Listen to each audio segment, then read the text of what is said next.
Imagine walking into a clinic, writhing in pain. Your doctor prescribes a dose of crushed mummy. Not a metaphor, but actual ground-up ancient human mummy.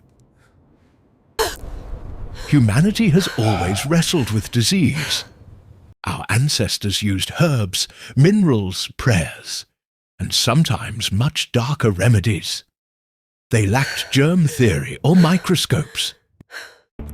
In ancient Egypt, medicine was part science, part sorcery. They believed the body had channels like the Nile, and blockages caused illness. Their solution for contraception? Crocodile dung. Women were instructed to insert it to prevent pregnancy.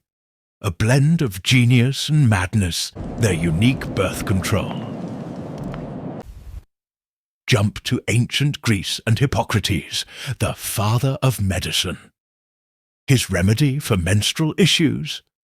Drinking wine mixed with crushed metal. Lead poisoning for balance.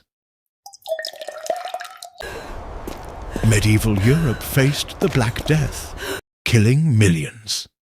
Terrified, people turned to absurd treatments. Their desperation led to horrifying errors. One popular cure: carrying a dead toad in a silk bag pressed against a swollen lymph node. They believed toads could suck out the poison. Others bathed in vinegar, drank mercury, or lanced buboes with sharp objects. You were lucky to survive not just the illness, but the cure itself. In Renaissance Europe, the elite were obsessed with mummy powder. Apothecaries sold it, ground from real Egyptian corpses, stolen from tombs. Believed to cure everything, it was snorted, drunk, or rubbed into wounds. Even King Francis I of France reportedly carried a pouch for just-in-case moments. Victorian England, the height of refinement, also had questionable cures. Arsenic in beauty tonics, mercury for syphilis, and morphine for children. Mrs. Winslow's soothing syrup, a popular children's pain reliever, contained morphine. Babies were given it to sleep. Many, unsurprisingly, never woke up. Trepanation, the ancient art of drilling a hole into your skull. Practiced across civilizations, believed to release evil spirits causing mental illness or seizures.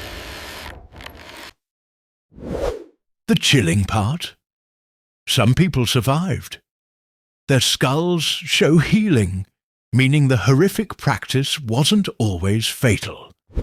A last resort in desperate times. In the early 20th century, radioactive water was marketed as an energy drink. Revigorator and Radithor were sold as miracle cures to the wealthy. A modern marvel, they say.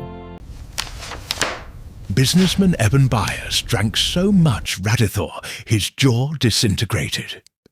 The company shut down only after he died in agony, his bones riddled with radiation. Then, lobotomies, a Nobel Prize-winning procedure. The idea: sever overactive brain connections by inserting an ice pick through the eye socket. Tens of thousands underwent this procedure, sometimes against their will. Children, housewives, soldiers, turned into shells in a society desperate for a fix. Tobacco enemas, not a joke. In the 18th century, blowing smoke up a rectum was believed to revive drowning victims. Riverside kits included bellows and tobacco. Why? Smoke was thought to stimulate the heart. It didn't work, of course, but the idea spread. The phrase blowing smoke up your comes from this grim history. Animal cures had their heyday. In 17th century England, placing a live puppy on a chest was fashionable to draw out disease. Sore throat, raw bacon wrapped around your neck overnight. If you were lucky, you only woke up with food poisoning, not the illness itself. And the leeches. Used for over 2,000 years, they were the go-to cure for everything from fevers to obesity. Doctors believed in the four humours. If ill, humours were out of balance, so they bled you. Leeches were convenient. Some patients died from the extensive bleeding, not the disease. Behind every strange cure is a story. A mother desperate, a doctor doing his best, a patient clinging to hope. What seems laughable was once salvation. Medicine, like history, isn't a straight line. It's messy, experimental, and sometimes horrifying. Mistakes paved the way for progress. From those mistakes, modern science emerged. Germ theory replaced miasma, antibiotics replaced bloodletting, and vaccines replaced prayer. We began to understand the body not as a mystery, but as a marvel. Our knowledge grew exponentially, leading to safer, more effective treatments.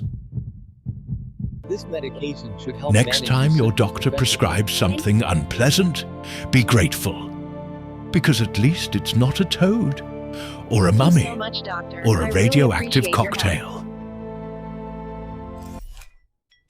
History shows us how far we've come, and how bizarre, creative, and dangerously curious we once were. Who knows, in 100 years, someone might shudder at our treatments.